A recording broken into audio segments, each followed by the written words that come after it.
From the Kiss 92.5 studios in Toronto, Canada. Are you ready? Ladies and gentlemen. This is Roz and Mocha.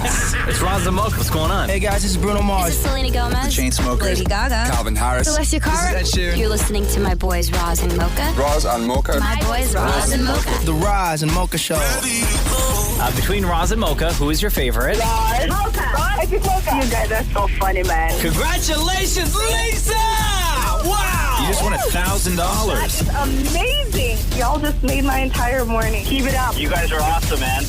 This is the Roz and Mocha Show podcast. Roz and Mocha's Fix My Life. What advice can you guys give me? Okay, so my question is... Got a problem you can't fix?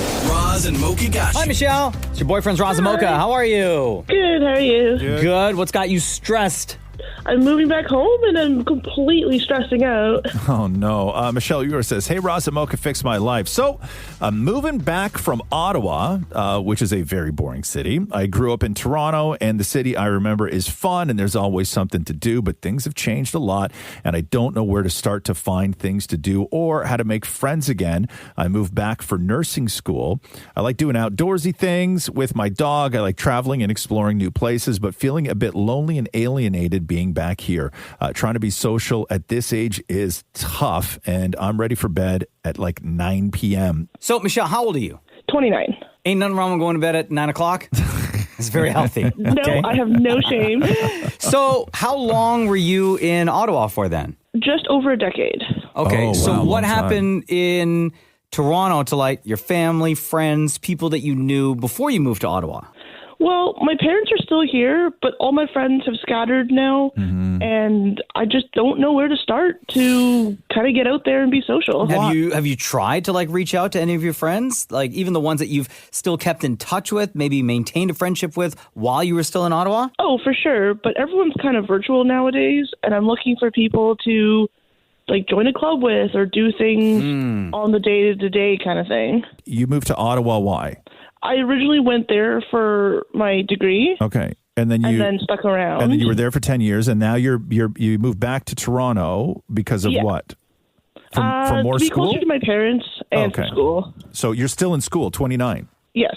And there's no way to meet friends in school? It's a weird program. I mean- Everyone's kind of to themselves. I mean, it seems like the perfect opportunity to sort of at least, be social with people, no? I mean, everyone's friendly in class, but I don't really think people hang out outside of that. But why don't you change that, though? I guess I could try that. Is there somebody there that you've had a coffee with on a break or anything like that? I mean, like you're 29. It's not like you're all 18-year-olds in university for the first time, like you're adults. It's weird because our classes are only an hour or two, and then everyone kind of goes home, goes to work, goes on with their life. Gotcha.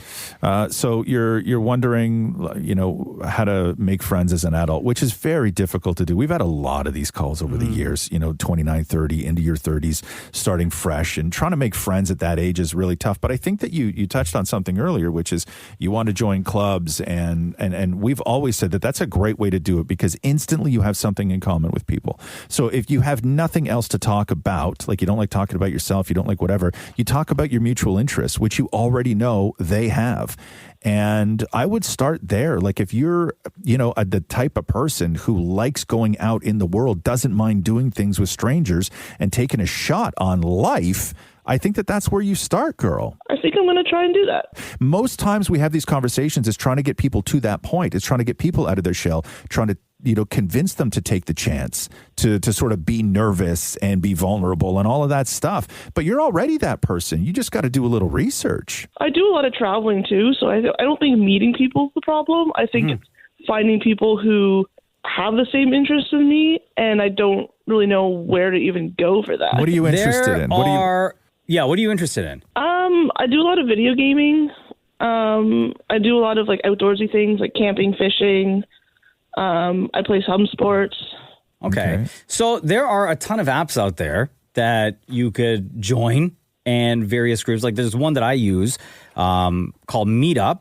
And I think they're like global. And I just set my location for this city. You can do it for any city. And then you just start picking your interests. And like for me, like photography. And then I would join through the app different photography groups. And every now and then, somebody within that group will say, hey, doing a photo walk, or going to go take a picture of this. I'm going to gather a bunch of people to go to this location if anyone wants to come and hang out. You're sharing interests, as Roz just said, and you're meeting people at the same time. Yeah. I will give that a try because I've never heard of that. Yeah. Yeah, It's try just that. a little bit of research, girl. Yeah, video games is not going to do it for you. Because that's you sitting on your ass on the couch with a headset on. You're still isolated. Yeah. You need to be out there in the world. Yeah. Right? Yeah. How do you feel about Roz's favorite sport, ultimate frisbee? It's not my favorite sport. I play a lot of disc golf. Okay. See? There you go. Don't. It's not. There are a lot of disc golf clubs that exist. Why don't you just join one of those? That's a good idea. Yeah. Right? Hit up Roz. Stop. At Roz Weston, by the way, on IG. He might be able to send you some links for some of his favorite clubs. I can't stand. The only thing I hate more than ultimate frisbee is people who just refer to it as ultimate, and you're supposed to know what we're talking about. But no, listen, you got a lot of interest. You sound like you're already out of your shell. You sound like a confident woman, and you just got to do it. This is just research for you now. It's not even a psychological thing. You know, that app that Mocha just mentioned is fantastic. Start there. Cool. Yeah. Okay. I will give that a shot. Yeah, you're going to be just fine. Thank you. All right. You're welcome, Michelle. Have a great day. You too. Roz and Mocha's Fix My Life. What advice can you guys give me? Okay, so my question is... Got a problem you can't fix? Roz and Mocha got you. Hi, Katie. It's Roz and Mocha. Good morning, guys. What do you do when your favorite swear word becomes your kid's favorite word, too? Say congratulations. I don't know. Katie, you wrote it, says, hey, Roz and Mocha, fix my life. I have a 4-year-old in kindergarten and a 2-year-old in daycare. My husband and I have potty mouths, and we have noticed that our oldest is also starting to say what we say. We've been trying not to swear in front of the kids, but unfortunately, bitch is our favorite word to use. Wow. Is there any advice that you can give us and provide us so our kids don't end up suspended for cursing? How much are they cursing at home? Have they done it at school or in front of other adults where you get the call about it? No, so we haven't gotten a call yet. It's not so much the 2-year-old. It's the older one that's been saying it around us, my sisters, my parents. We just use bitch a lot, like as for everything, you know. It's a verb, a noun, an adjective. Yeah. Give us some context here. When's the last time your kid called someone or something a bitch? This morning when she woke up and she saw me and she's like, hey, bitch. Wow. It's because we use it like as a term of endearment between my husband and I, my sisters and my parents, right? So it's like for her, it's, yeah. So, but we tell her like it's not a good word to use. We say this like maybe only in the house or even in the car because that's when it really starts flowing in the car. Yeah. So when they say it, you guys react right away? At first we did because we're like, oh, we need to get on this now. But then I've heard others say, don't react to it because then that will.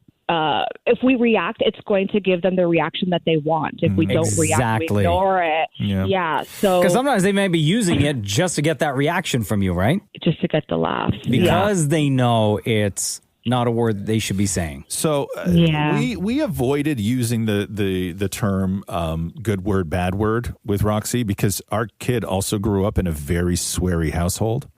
Very. And Catherine would say she doesn't, but Catherine will be in her office on a phone call and the kid would be 14 feet away in the living room. And when Catherine's on a call, she talks like she normally would, which is super potty mouth.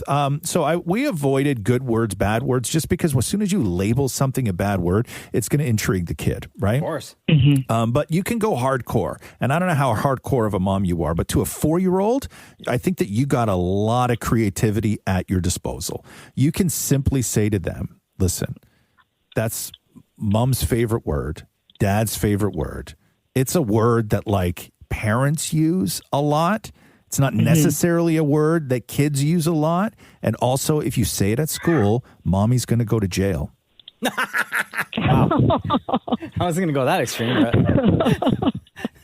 Okay. Like, that'll put the fear into her. Yeah. Sure. Like, I don't know how hardcore you want to be with this, right? But that's one way to get it to get the kid to stop saying it at school. Okay. Okay. That's good. Yeah. What about like I'll replacement try that. words? Does that work anymore? Like instead of saying the B word, like replace it with something else? Like what, biatch? No. Oh. There's nothing that you can replace like with, you know? Like it's just like Yeah, I know. What was it like, biscuits. Yeah, I guess, but it just doesn't have the same oomph, you know? Like No, I I heard know. you use it on the radio, like, Yeah. you know? Please. I do that. What am I, a simp? It's difficult. However, what you're at the spot right now of 4-year-olds where you really can't reason with them. You know, Yeah, you're right. You can reason with them when they're 9. And you can have a much more serious conversation at 9 because when they're 4, there's no ramifications for them, right? You're right. All the heat goes on you. But when they're 9, the heat is on them. Yeah. Right. Yeah. Okay. And so I think that you're in a spot right now where they're not in school. You know, they're, like kindergarten and daycare and this kind of thing. They got a lot of leeway. And so I wouldn't worry too much about it now. I would tell them, that hurts your teacher's feelings when you say that. Okay. You know, and no kid wants to hurt the feelings of the kindergarten teacher, right? You know, got a call from your teacher. She heard you saying the word that mom and dad say all the time. We're sorry about this, but it really hurts her feelings when you say that. Okay, I could do that. Yeah. Or on the flip side, if they use an alternate word, maybe you could big them up for not saying the bad word. But I don't know if that brings even more attention to it. Like, hey, good for you for saying biscuits instead of the other word. I'm proud of you. Yeah. Okay, I could do that. Yeah, I could try something But like that. I'd go with if you say that at school, mommy's going to go to jail. Okay. Yeah. That I think that one will really resonate with her. Yeah. All right, girl. Does that help, Katie? Absolutely. It really does. Thank you. Oh, my God. What is going on? Oh, it's breakfast. Oh. You know how it is. Breakfast is such a bitch, huh? Yeah, oh my God. Love you, Katie. Love you guys. Thank Bye. you. Roz and Mocha's Fix My Life on Kiss.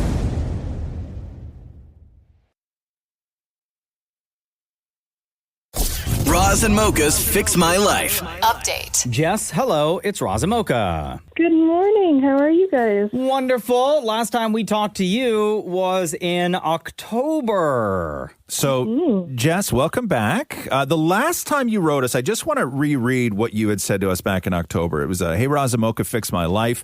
My husband, Michael, and I are expecting our first baby in January, a baby girl. I have always had names in mind that I'd loved over the years, but Michael and I can't seem to agree on a name, and time is ticking. How can we find a name that we both agree on? Now, what do you remember from the conversation that the three of us had? Oh, you guys were amazing. We talked about how I should maybe cry to my husband that the name that I love is the winner. Yep. So thankfully, I didn't have to do that, which was great. We decided on our baby girl's name. She's here and happy and healthy. Hey! When did you have her? We had her on January 13th. Okay. Nice, okay. And how did everything go with that? It was great up until the end. We had a little bit of a traumatic birth towards the end of it, but we're all okay now. We're all doing great. And how are you feeling? We're doing good. Yeah, postpartum is hard, but we're so thankful. I wouldn't change anything for the world. Okay, so remind us again, the names that you had picked out versus what he wanted were what?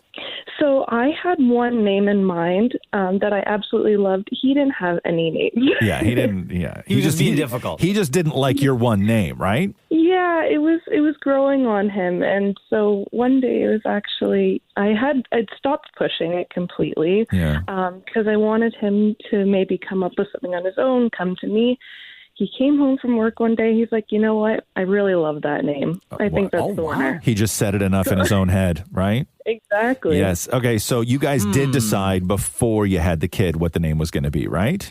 Did. Okay, yes. and so do you want to tell everybody what that name is? Yes, her name is Ellie. Ellie. I love that name. Beautiful Yes. name. Now, do you think, Jess, that maybe your husband heard your FML on the show and then it hit him in the feelings, felt bad, and he then went back to you and was like, I actually do love that name that you picked out? Absolutely. He's like, you threw me under the bus a little bit. Yeah. That's facts, though. You did throw him under the bus a little bit. So baby Ellie is good. Your husband's good. You're good, Jess. Baby Ellie is amazing. She's the love of our life. It was so great because I picked her first name, which he ended up loving, but he was the one that decided on her middle names. Oh, which is Hot Wheels. Great name. Okay, what's the middle name? Her middle names are Linda and Lorette after both of our moms. Ellie, Linda, Lorette. Okay, Yes. love it. Well, happy that everything's going well. First kid for both of you? Yeah. Okay. Is there anything, I love asking new moms this question, is there anything about, I know it's only been like not even a month, but is there anything about welcoming a baby into the family that is the most surprising that you were not expecting at all? Oh, gosh. You know what? Everyone's got their stories about what their first few weeks or months is like with a baby. Honestly, nothing too surprising. It's a roller coaster for sleeping, for sure. Yeah. So I didn't really truly take in that until it happened. Oh, okay. Is she sleeping a lot right now? She's sleeping so great, honestly. Yo, amazing. In about a month, that's going to change. Yeah. Jess, so happy for you and your family. Thank you so much for providing that update on Roz and Mocha's Fix My Life. And we are sending you a ton of love, girl. Thank you. Thank you so much. We're excited to add a little baby flaming Romo to the family. Of course. And you got our podcasts to listen to during those overnight feeds, or if she's up in the middle of the night and you got to keep her calm or put her back to sleep, we got your back. We got you covered with the podcast, okay? Always. Thank you so much, you guys. Before you 100% decided on the name, did you try it out in all the different circumstances? Like, did you go into the garage and yell it really loud the way that it would sound when she's in trouble? I didn't. You know what? My husband did. Yeah, Michael would walk into her room and he's like, you know what? Ellie's room needs this. And I'm like, oh, okay. Yeah. This is great. But you got to yell. You got to yell the name to make sure that it still sounds authoritative when you're yelling at her when she's in trouble. Absolutely. And Michael's a basketball coach, so Good. Okay, good. he's going to be doing that in the future, I'm sure. Ellie, Laura, Lorette! Yeah. You get your ass in this house right now. It's good. Rolls off the tongue. Love you, Jess. Bye. We love you too. Have a great day, guys. Bye. Roz and Mocha's Fix My Life on Kiss.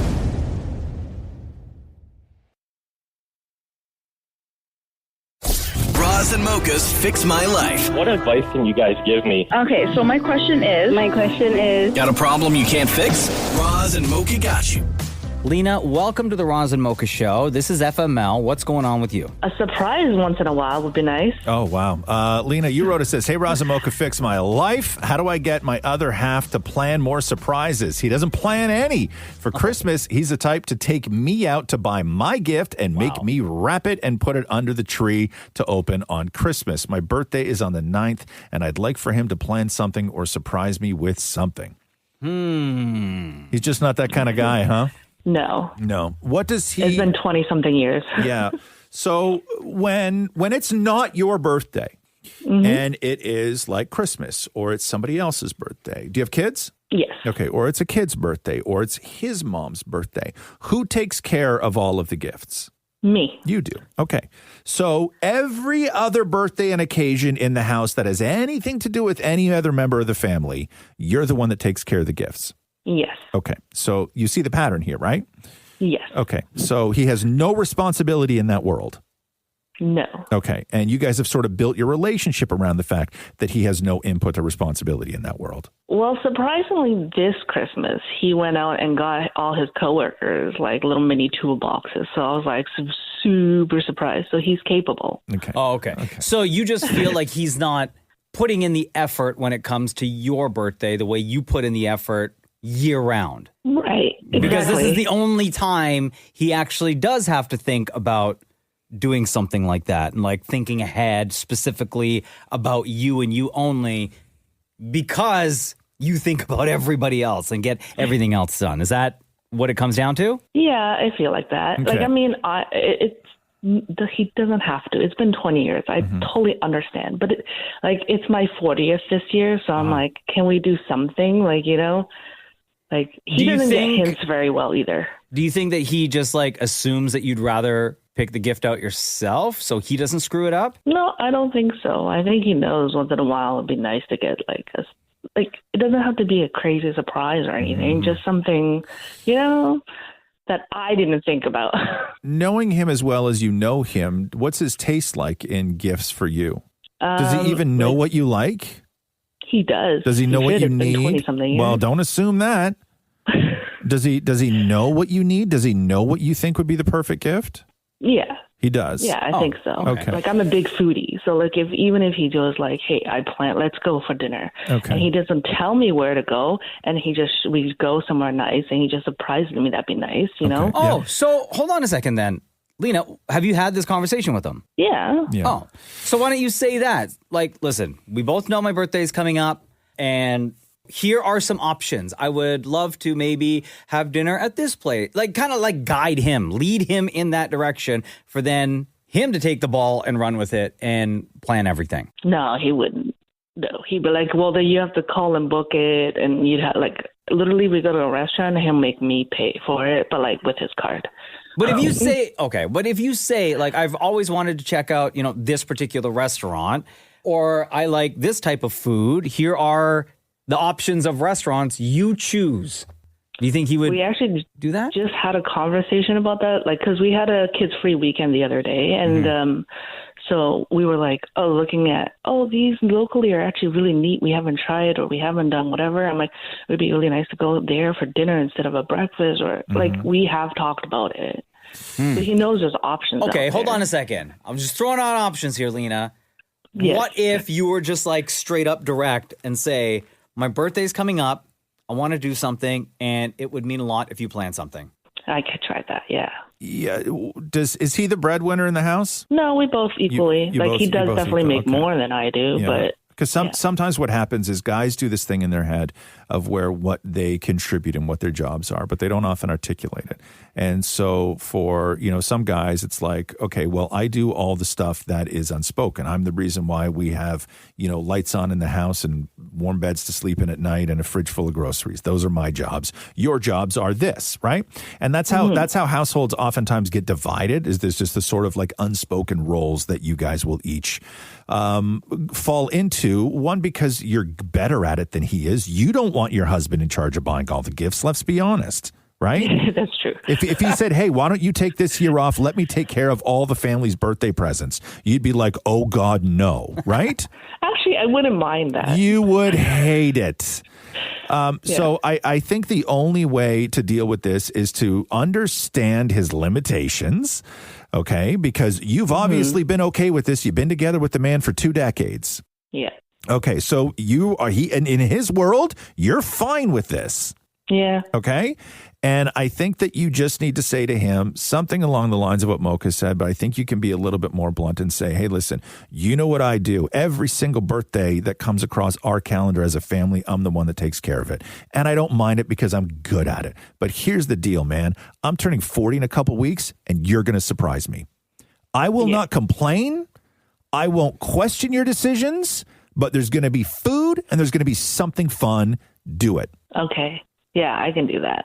I think a direct conversation with him is the way to go. And just say, it's my birthday. Guess what? You're going to surprise me. There's going to be food and there's going to be something fun. You can figure that out. You know me, I'm easy. But that's what I want. That's what I want. I think that works. Thank you so much. Can I throw one more suggestion? Yes.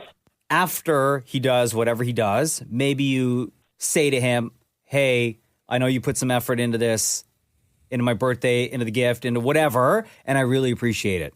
And maybe that would stick with him and maybe encourage him to do things like that a little bit more for you. Definitely, for sure, I would. All right. Thank you so much. I would just look at him at the end of the night and go, hey, great job, love. Guess what? I turned 41 in 12 months. You're on the clock. Yep, I can do that too. Yeah. All right. Thank you so much. All right, love. You know we got you. Happy early birthday. Thank you. Thanks for listening to the Roz and Mocha Show podcast. Catch the guys live Weekday mornings from 6 to 10. on Kiss 92.5 Kiss925.com. or download the Seeker app.